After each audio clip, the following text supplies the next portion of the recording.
105 FM, Your Lifestyle. Rekan Raw masih bersama Nurul yang mengisi ruang denger Anda di malam hari ini. Seperti biasa pada Jumat malam kita ada talk show hukum ya, agar masyarakat Kota Padang Sidimpuan lebih melek hukum dan lebih teredukasi tentunya. Rekan FM di malam hari ini Nurul bersama Bapak Edi Anwar Ritonga SH MKM selaku praktisi hukum keperdataan akan mengisi ruang denger Anda selama 1 jam ke depan. Nurul sapa dulu Bapak Edi. Sehat Bapak?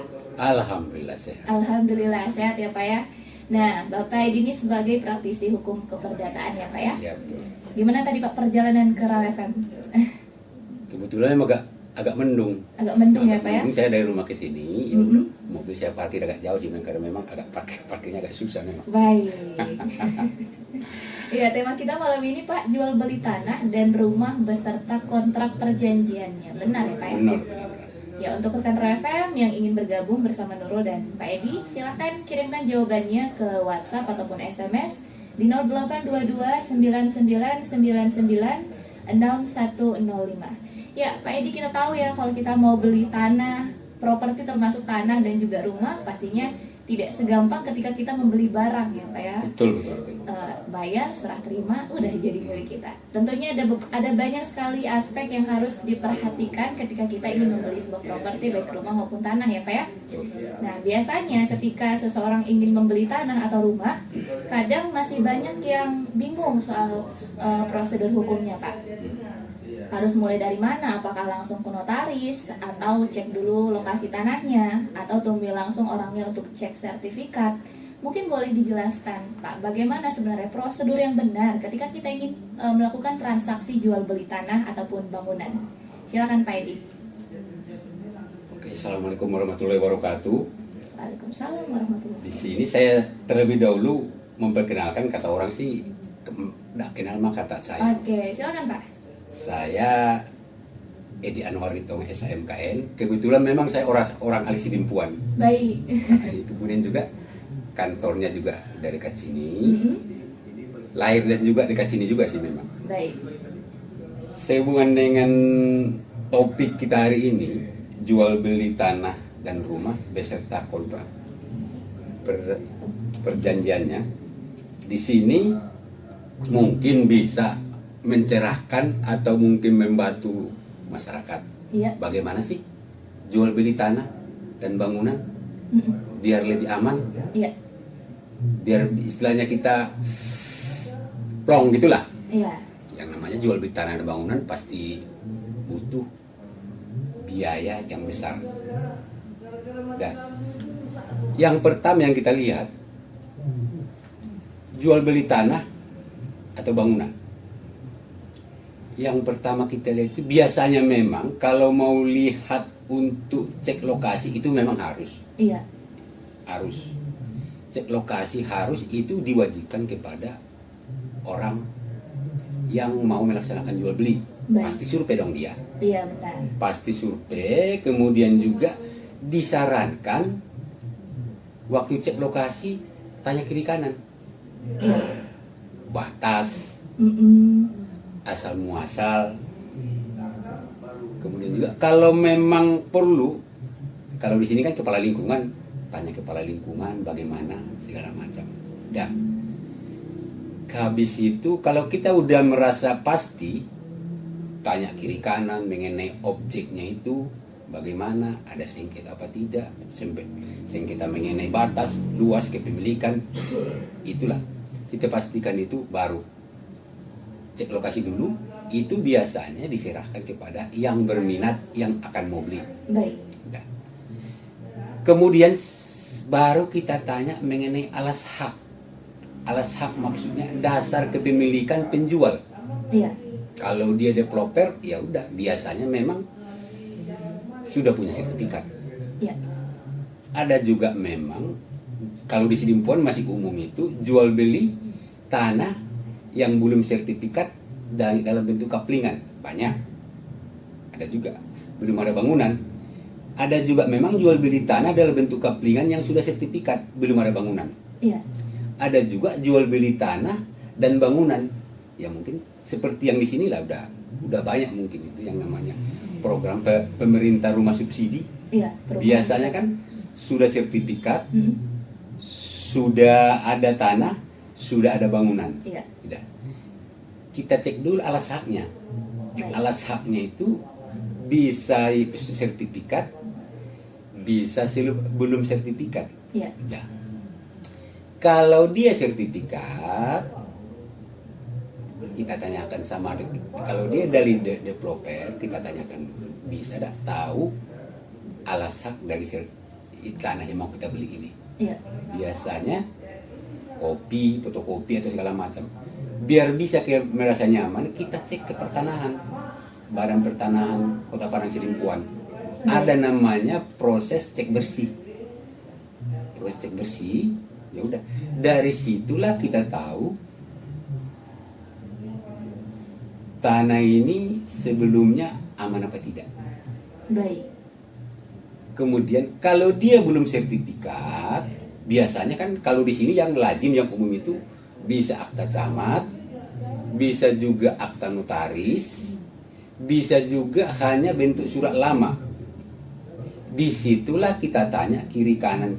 Kemudian juga biar kita merasa yakin, kita tanya kalau dia camat, ke tempat camat yang membuat surat tersebut, akta tersebut. Kalau dia notaris, ke tempat notaris yang mengeluarkan akta tersebut.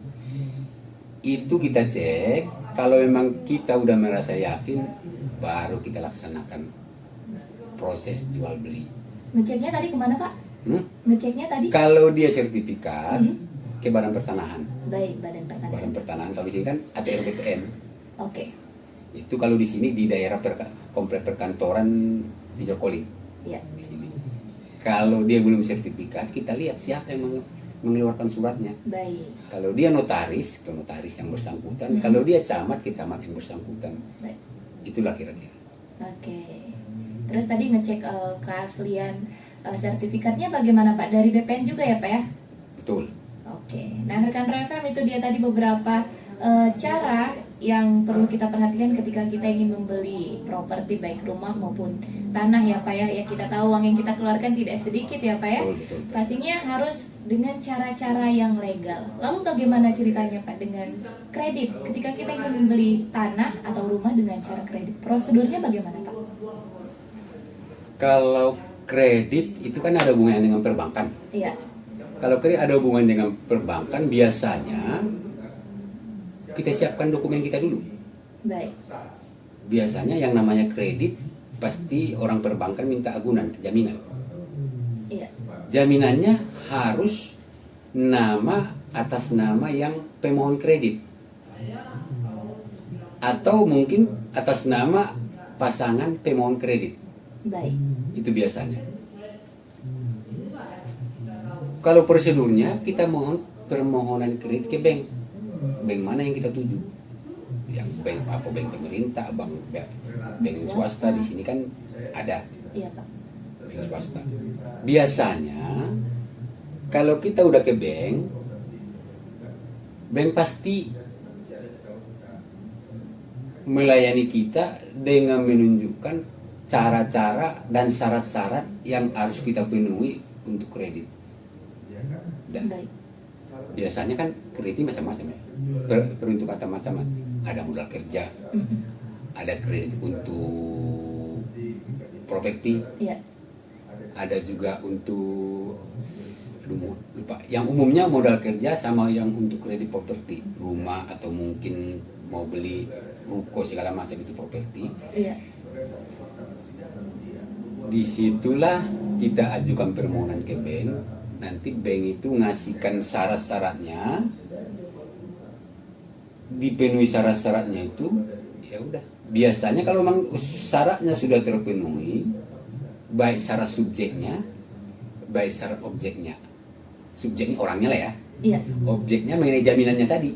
Baik. Kalau sudah memenuhi itu segala macam, biasanya bank mau. Tapi tetap juga mengenai penilaian layak apa tidak dikasih kredit, itu bank yang menentukan. Baik. Ya. Gitu ya Pak ya? Iya. Itu untuk kredit rekan Refem. Nanti untuk perkreditan dan perjanjian kita bahas di segmen selanjutnya. Ini ada banyak sekali Pak terjadi di masyarakat. ketika kita sudah membeli tanah atau rumah, kita mungkin pengetahuan kita masih kurang gitu ya Pak sebagai masyarakat. Terus ada terjadi kasus yang katanya double sertifikat. Kita membeli tanah tapi orang lain punya sertifikatnya. Itu bagaimana Pak? Sebenarnya gini, kalau pengalaman saya untuk double sertifikat yang resmi, Iya. kemungkinannya kecil. Baik. Kecil kemungkinannya. Karena memang Badan Pertanahan untuk mengeluarkan sertifikat sangat-sangat ketat. Baik. Tapi tidak menutup kemungkinan itu terjadi. Contoh kasus, walaupun kasusnya bukan di sini ya, Iya. cuman saya tidak etis ngomongnya kasusnya di mana. Baik. Ini untuk antisipasi ya Pak ya. Pelajaran ya. Ya, pelajaran. Ada seorang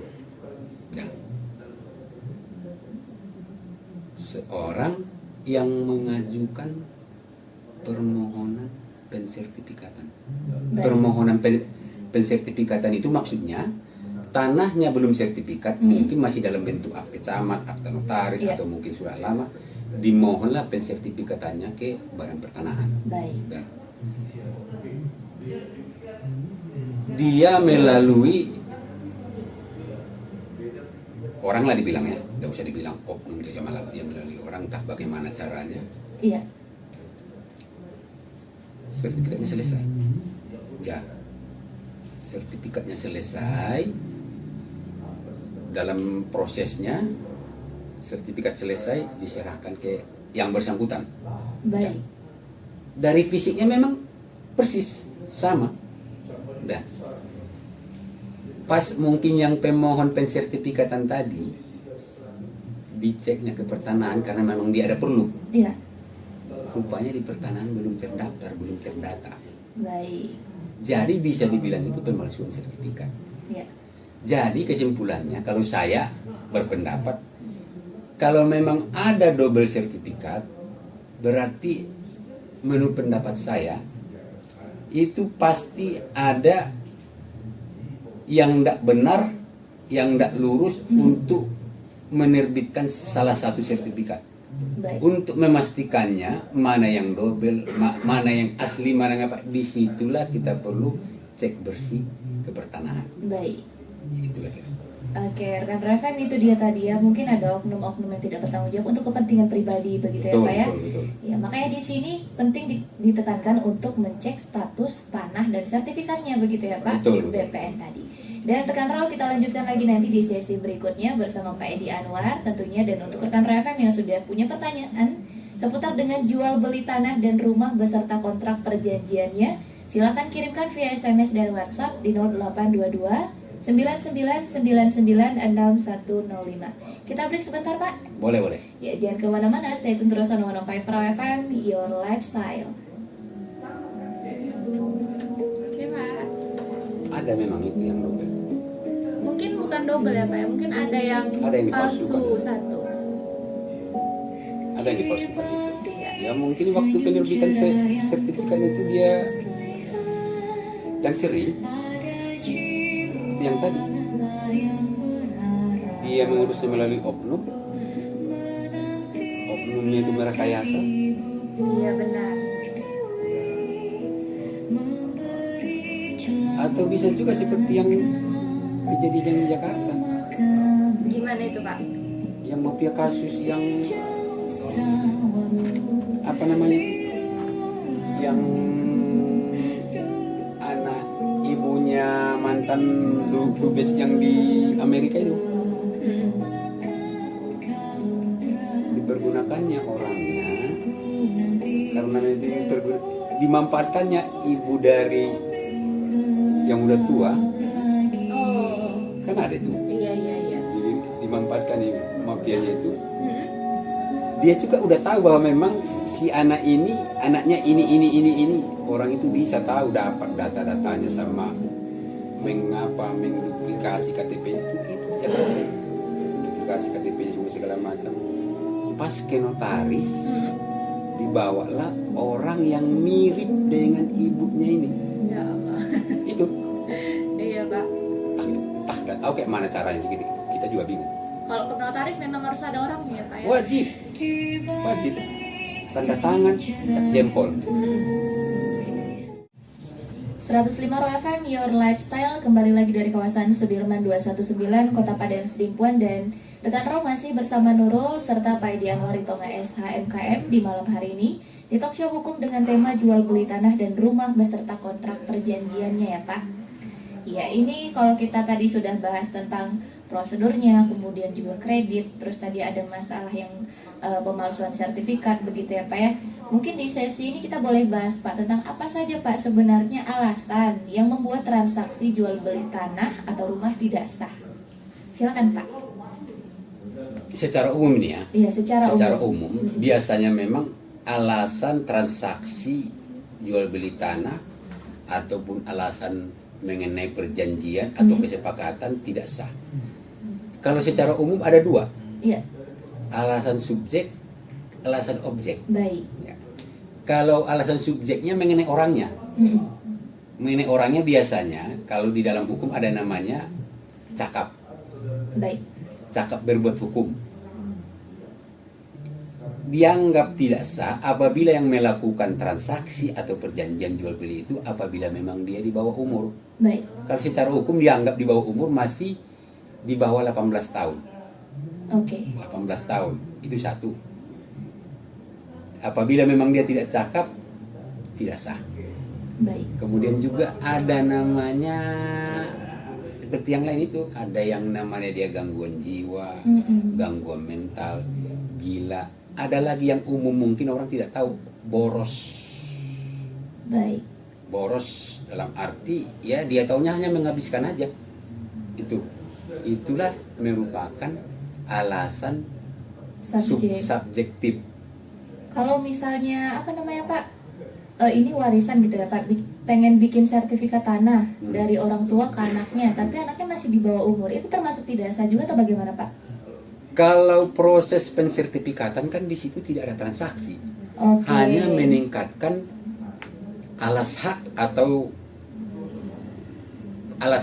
bukti kepemilikan. Seperti pindah tangan begitu ya Pak? Atau lain lagi? Lain. Oke. Kalau pindah tangan berarti ada peralihan hak, pemindahan hak. Baik. Kalau ini dari pensertifikatan makanya ini sebelum dia sebelumnya alas haknya adalah akta camat atau mungkin akta notaris atau mungkin surat lama. Dah. Baru dia disertifikatkannya.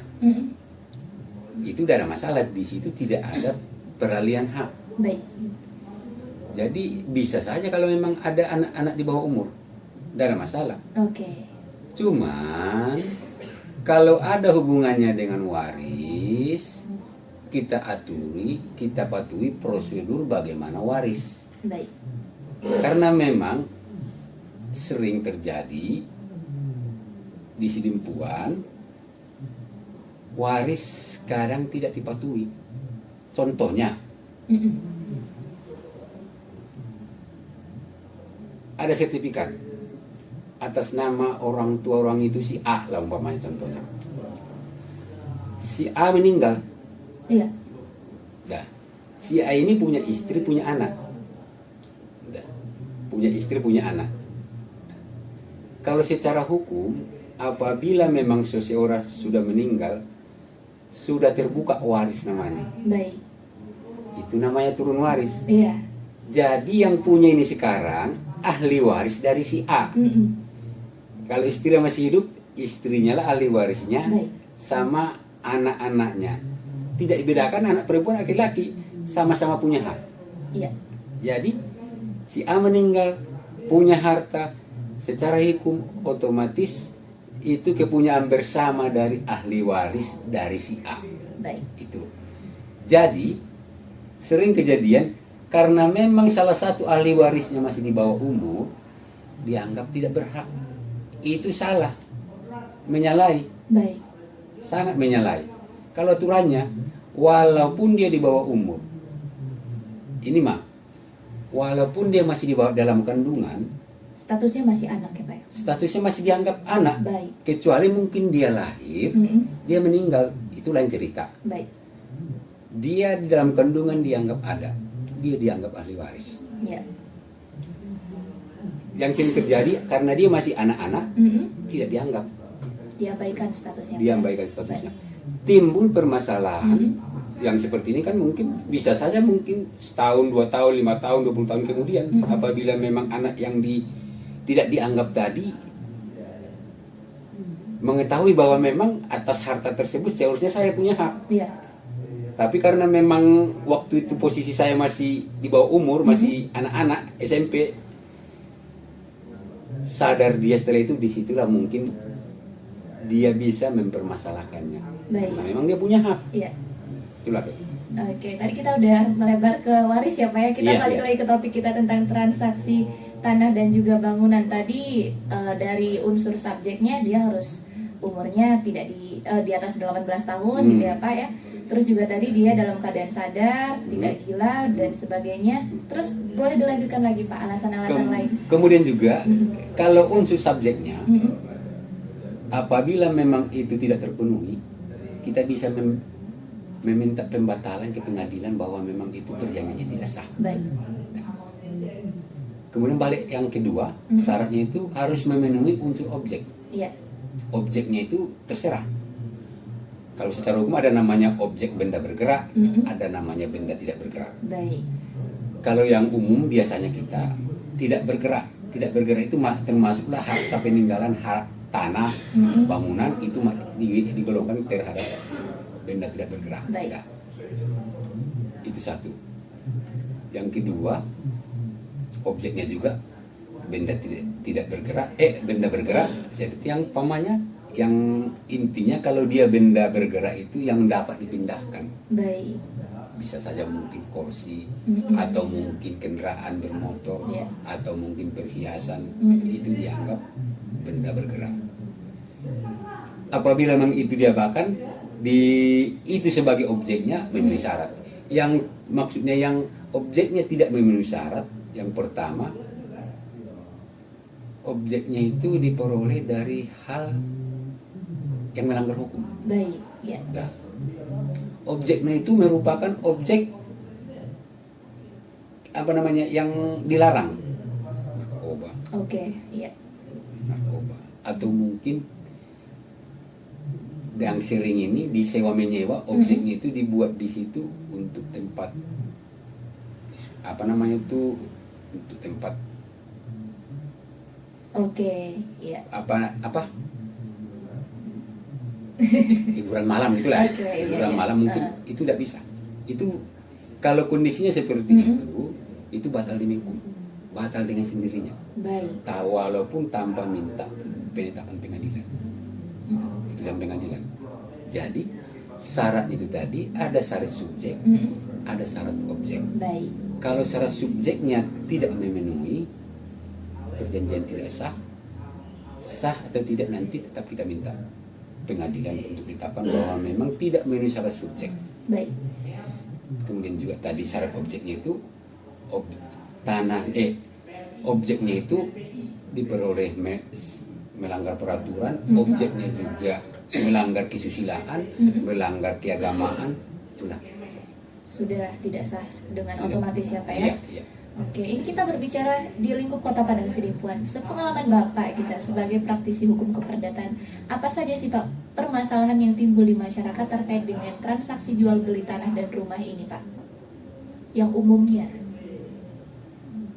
Yang umumnya terjadi, pengalaman saya masalah udah kita kupas tadi walaupun sedikit yang ada hubungannya dengan waris. Iya. Kemudian juga mengenai batas, kemudian juga mengenai kepemilikan, itu yang sering. Kalau dia waris, seperti yang udah sempat kita kupas tadi, kalau dia waris biasanya memang si A meninggal, ahli warisnya berapa orang? Iya. Berapa orang? Itu si A meninggal, otomatis yang punya tanah atau bangunan tersebut ahli waris dari si A. Itu namanya kepemilikan secara bersama-sama. Baik. tidak dipersoalkan dia itu perempuan, tidak dipersoalkan dia laki-laki, tidak dipersoalkan dia itu masih di bawah umur, tidak dipersoalkan memang dia itu gila apa segala macam. Iya. Dia tetap punya hak. Baik. Catatan khusus untuk yang masih di bawah umur atau mungkin yang ada gangguan pikiran, ada prosedur untuk menetapkan ada prosedur yang harus ditempuh untuk menetapkan bahwa memang dia punya hak. Contohnya ada pengangkatan wali. Iya. Pengangkatan wali biasanya melalui pengadilan. Ya, ada namanya wali demi hukum. Baik. Wali demi hukum ini maksudnya wali terhadap anak yang masih di bawah umur otomatis dipegang orang tuanya. Tapi biasanya kalau kita tetap kita sarankan pengangkatan wali dari pengadilan. Apalagi memang itu tanah atau yang objek yang mau dialihkan, mau dijual, Iya. mau dipindahkan itu. Yang sering terjadi mengenai tidak ada antara para ahli waris, sering tidak ada kesepakatan. Baik. Sering tidak ada kesepakatan, terutama masalah pembagian waris, sering tidak ada kesepakatan. Kemudian juga tadi mengenai batas, Iya. batas apa namanya itu, batas dari kalau memang dia tanah, batas-batas ini. Makanya biasanya kalau kita dijelaskan itu, sebelah utara berbatasan dengan si A sekian meter, sebelah selatan berbatasan dengan si B sekian meter, sebelah timur berbatasan dengan si C sekian meter, sebelah barat berbatasan dengan, harus jelas. Kemudian dikonfirmasi ulang kalau memang bisa yang berbatasan langsung dengan tanah. Baik. Apalagi terhadap tanah yang belum sertifikat. Kalau dia udah sertifikat, biasanya batas-batasnya itu sudah apa namanya, sudah Jelas, Pak. Sudah jelas karena waktu proses penerbitan sertifikatnya itu wajib diminta yang berbatasan dengan tanah. Oke. Ditambah lagi yang berbatasan kalau memang dia RT RW sama kepala desa. Itulah. Wajib ya Pak ya, orang-orang yang berbatasan dengan tanah tersebut. Kalau dia udah sertifikat, Iya. tapi kalau memang dia belum sertifikat, kalau bisa, itulah bilang tadi itu, tanya kiri kanan. Iya, benar sekali. Tanya kiri kanan muka belakang ditanya, statusnya kepemilikannya, status batasnya, status haknya. Baik. Itulah ini. Oke, terima kasih Mbak untuk penjelasannya tadi. Ada beberapa kasus yang umum terjadi di masyarakat Kota Padang Sidimpuan, dan nanti kita lanjut lagi di sesi ketiga ya Pak ya. Dan untuk Tanra FM yang punya pertanyaan seputar dengan transaksi jual beli tanah dan bangunan, silahkan sertakan via WhatsApp dan SMS di 082299996105. Kita kembali lagi sesaat lagi rekan FM, jangan kemana-mana, stay tune terus on 105 Raw FM, your lifestyle. 105 Raw FM, your lifestyle, masih bersama Nurul, rekan Raw FM di Talk Show Hukum bersama Bapak Edi Anwaritonga SHMKM selaku praktisi hukum keperdataan. Masih semangat ya Pak ya? Mudah-mudahan. Iya, kita sudah masuk di sesi ketiga nih Pak. Tadi sudah 2 sesi kita lalui dengan pembahasan yang beragam. Kemudian di sesi ketiga ini mungkin akan ada beberapa pertanyaan gitu ya Pak ya, bisa jadi dari pendengar atau dari Nurul sendiri. Ini juga Pak, ada satu pertanyaan mungkin dari Nurul gitu ya Pak. Banyak sekali masyarakat yang mengalami jika sertifikat rumah atau tanah terbakar dan lain-lain. Bagaimana Pak cara mengurus atau memulihkannya? Silakan Pak. Kalau kejadiannya sertifikat rumah terbakar, sertifikat tanah dan bangunan, Iya. kececer, hanyut atau bagaimana lah, ya, ada namanya prosedur penggantian sertifikat. Berarti terbit sertifikat pengganti atas sertifikat yang hangus tersebut, baik kececer, terbakar atau menghanyut atau bagaimana lah.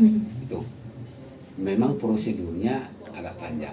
Cuman mungkin kalau memang dijalani sih kita lebih puas. Iya, benar. Contoh, yang sering kejadian kececer.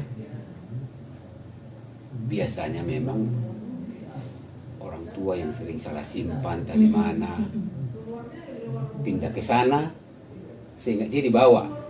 Iya. Tahu-tahu memang dicari-cari dari ketemu anggap kececer. Prosedurnya biasanya kita mengajukan permohonan penggantian sertifikat Baik. ke kantor pertanahan ATR BPN. Kalau di Sidimpuan, Kota Sidimpuan, ATR BPN Kota Sidimpuan. Itu biasanya orang BPN dari pertanahan ada mengajukan syarat. Dilengkapilah fotokopi, kalau memang ada fotokopi dari sertifikat yang hilang, kalau memang ada ya. Iya. Kemudian KTP, kartu keluarga dari atas nama sertifikat yang hilang, PBB-nya. Habis itu udah lengkap, kita ajukanlah permohonan hilang dulu ke pihak kepolisian, kantor polisi lah. Baik. Bahwa memang menyatakan kita melapor bahwa memang sertifikat kita hilang. Hilang karena kenapa? Kececer, hangus, terbakar, atau mungkin hanyut atau bagaimana lah. Itulah. Habis itu kita ke pertanahan lagi. Dimohon pengganti sertifikat yang hilang. Nanti diproses di pertanahan, diulang lagi tuh. Diulang untuk menentukan posisi yang sebenarnya memang. Baik. Biasanya kan pasti kita tahu dong lokasinya di mana, RT RW semua segala macam, batas-batas segala macam itu nanti pas diulang pasti dia ditanya ulang lagi tuh. Baik. Habis itu setelah itu udah lengkap nanti diumumkan di koran. Iya. Diumumkan di koran. Setelah diumumkan di koran, isi pengumumannya menyatakan bahwa memang intinya mau ada penggantian sertifikat ini, nomor ini, luas tanahnya ini, mau diganti. Apabila memang ada yang keberatan, mohon datang ke kantor pertanahan. Baik. Itulah intinya isi pengumumannya itu. Itu ada jangka waktunya, sebulan, ada yang 2 bulan, Baik. ada yang 3 bulan. Itu tergantung situasi, yang menentukan situasinya itu orang pertanahan. Setelah itu, setelah masa pengumuman udah dianggap selesai, disumpah. Iya. Disumpah menurut agama dan kepercayaan yang pemilik sertifikat lah ya. Udah disumpah, biasanya tak begitu lama lagi udah bisa terbit sertifikat pengganti. Baik. Biasanya dengan nomor sertifikat yang sama. Oke, jadi Itulah begitu. kira-kira prosedurnya. Lumayan panjang ya Pak ya? Panjang memang. Ya karena yang diurus juga besar, sesuatu hal yang besar ya Pak Iya, ya? iya. Ya ini ada satu lagi pertanyaan nih Pak. Pertanyaan saya, kalau kita beli rumah, beli tanah, sedangkan tanah tersebut belum sertifikat, masih petok dari desa, apa yang harus kita lakukan? Terima kasih. Salah satu pendengar Pak. Makanya tadi udah sempat kita jelaskan, itu kita lihat dulu alas haknya. Iya. Mungkin kalau yang ini alas haknya belum sertifikat. Kalau di sini, di daerah kita inilah di Sidimpuan, Tapsel lah, di sini tidak ada alas hak yang punya ciri khas tersendiri. Baik. Kalau di daerah lain, kalau kayak di Medan ada namanya Grand Sultan. Kalau ada di daerah Jawa ada namanya Petuk Desa, ada namanya Ketitir, ada namanya Petuk Desa, Ketitir, ada berapa macam lupa. Oke. Itulah kira-kira. Di sini belum ada alas hak yang khusus ciri khas di sini. Baik. Tapi kalau misalkan beli tanah yang masih ada surat dari desa, kelurahan itu masih boleh? Kan? Boleh. Baik. Jadi balik ke yang tadi, jual beli atas tanah yang sudah sertifikat dengan jual beli atas tanah yang belum sertifikat, suratnya beda. Oke. Baik. Kalau dia jual beli atas tanah yang sertifikat, datang ke notaris PPAT atau camat PPAT, nanti diperiksanya, nanti dibuatkanlah akta jual beli. Baik. Akta jual beli, udah. Kalau dia jual beli tanah yang belum sertifikat, biasanya kita periksa dulu alas hak yang tadi. Iya. Alas haknya udah sertifikat apa belum? Baru nanti kalau kami biasanya kita kuatkan alas haknya ini. Baik. Seperti yang tadi kan petuk desa. Petuk desa atau mungkin hanya segel lama. Kita kuatkan alas haknya ini untuk memastikan berapa sih ukuran sebenarnya, batas dengan siapa sih sekarang, Baik. kepemilikan siapa sih sekarang. Itu biasanya yang mengeluarkan suratnya itu dari lurah atau kepala desa lokasi tanah tersebut. Iya. Ada namanya surat penguasaan, ada namanya surat keterangan hak, ada namanya surat keterangan bahwa tanah tersebut tidak sengketa. Itulah yang memperkuat surat yang tadi, betul, atau mungkin segel atau surat lama. Itu memperkuat. Biasanya pihak lurah atau kepala desa mengeluarkan itu tidak sembarangan, pasti orang tuh cek ke lapangan kan. Baik. Batas luas segala macam pasti dicek sama orang lurah atau kepala desa itu.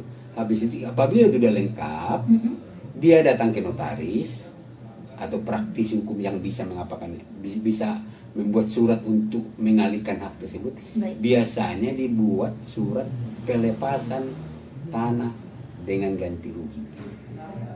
Oke. Itulah jual beli atas tanah yang belum sertifikat. Baik. Tapi kalau dia sertifikat, dibuat akta jual beli, habis itu dilaksanakan prosedur, dimohonlah proses balik namanya ke kantor pertanahan BPN atau RBPN. Baik. Udah selesai, nanti dibalik namakanlah itu ke atas nama si pembeli. Oke. Itu dia tadi ya rekan Rafael penjelasannya terkait dengan jual beli tanah dan bangunan. Ya Pak, sudah mendekati informasi pukul 21, ternyata itu artinya kita sudah di akhir segmen. Mungkin boleh disampaikan kesimpulan atau himbauan bisa jadi penutup untuk talkshow kita malam hari ini. Silakan Pak. Halo pemirsa Rau FN yang berbahagia malam ini. Mudah-mudahan penjelasan kami sebagai praktisi hukum keperdesaan sangat bermanfaat. Iya. Kemudian saran atau himbauan, lengkapilah alas hak atau surat yang berhubungan dengan tanah Anda sebaik-baiknya mulai dari sekarang. Itu aja. Oke, terima kasih Bapak kepada Bapak Edi Anwaritonga SHMKM selaku praktisi hukum keperdataan atas kebersamaannya untuk malam hari ini Pak. Tentunya talk show dan obrolan kita di selama 1 jam tadi sangat bermanfaat untuk masyarakat Kota Padang Sidimpuan terkait dengan jual beli tanah dan rumah beserta kontrak perjanjiannya. Sehat selalu Bapak dan selamat bertugas kembali. Iya. Iya, dan rekan Rau terima kasih juga untuk Anda yang sudah menyimak talk show ini selama 1 jam belakangan. Dan rekan Rau jangan kemana-mana dulu, tetap stay tune di 105 Rau FM, your lifestyle, karena masih ada Nurul yang mengisi ruang dengar Anda. The best radio station in Padang Sidimpuan.